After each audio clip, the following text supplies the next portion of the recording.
Hey! To'xta. Yo, men mozorga keldim. Siz keldi-ketdiga qaravering. Assalomu alaykum. Yaxshimisiz? Go'rkov kim?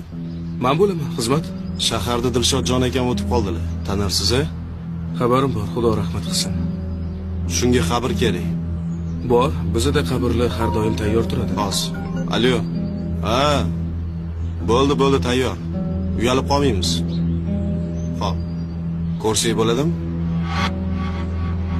Qabrnimi? Ha, qabrni. Kimga? O'zingiz yotasizmi?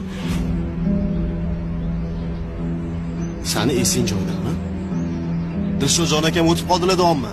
Kimligini bilasanmi, odammi? Unda o'sha Dilshodjon aka kelib, o'zlari ko'rib ketsinlar qabrni. Ey, Go'rkov, nima deyotganingni o'ylab gapiryapsanmi? Qur'onda yozilgan hayotni kechirayotganim yo'q. Siz ham hayot kechiryapsiz. Men o'zimning gunohlarimni bilaman. Lekin Alloh shunaqa gunohlarimni biladi, men ham bilmayman. Hozirgacha yashab kelayotganim bu musulmonlikka to'g'ri kelmaydi. Juda ko'p musulmonman deydigan odamlar ham hozir shunaqa yashayapti, bu musulmonlikka to'g'ri kelmaydi. Men bilaman shunaqa odamlarni faqat jumaga chiqadi. Siz otangizga aytmaysiz, men faqat juma kuni sizga quloq solaman, lekin hafta mobaynida uzr. Lekin juma kuni quloq solaman. Unaqa demaysiz.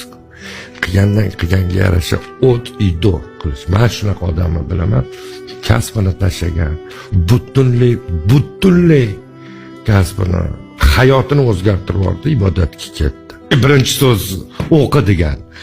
Men bunaqa qila olmayman, chunki meni kasbimning o'zi noto'g'ri.